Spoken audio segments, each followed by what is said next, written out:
There are rules in every family. Don't leave your wet towel on the floor.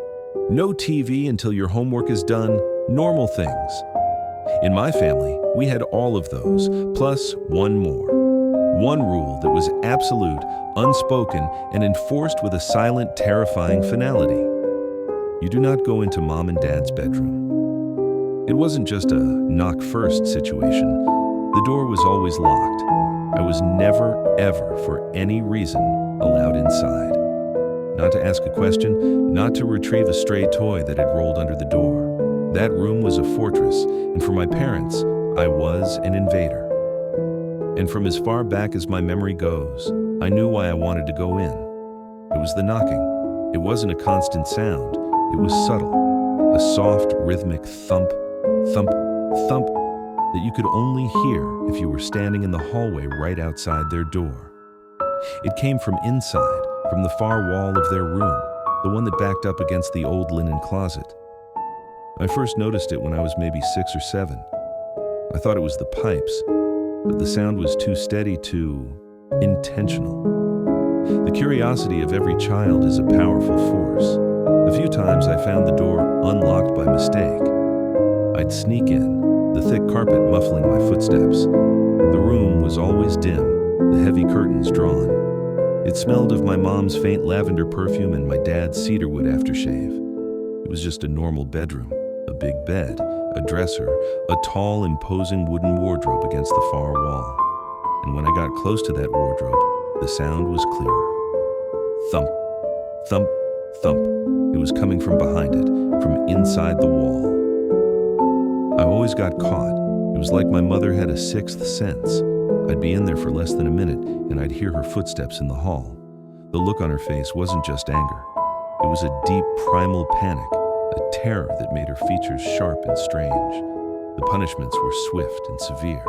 No TV, no friends, grounded for weeks. My dad would handle the lectures, his voice a low, cold monotone that was far scarier than yelling. There are places in this house that are ours, and ours alone. You will respect that, or you will find yourself respecting nothing at all. As a teenager, I tried a different approach and thought that direct confrontation will do the thing.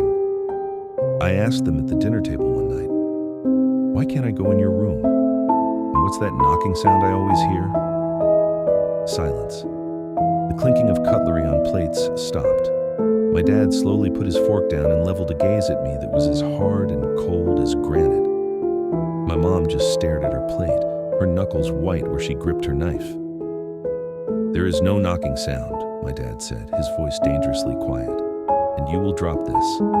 This is the last time we will ever speak of it.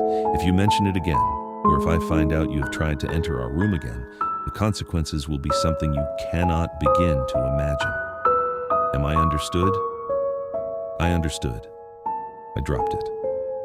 But I never forgot. My mother's behavior only deepened the mystery. She was a good mom, loving in her own distant way. She went to work, she cooked, she cleaned, but any free time she had, she spent in that room. She'd disappear behind that locked door for hours on end. Sometimes I'd press my ear to the door and just listen. I never heard a TV or music, just a profound, heavy silence, occasionally punctuated by her soft, humming a tune with no melody, or the faint sound of her whispering to someone who never whispered back. Now, I'm 21. I've saved up enough from my part-time job to finally get my own place, a tiny apartment across town. I'm leaving, and a single overwhelming thought has dominated my mind for weeks. It's now or never. I can't leave this house without knowing.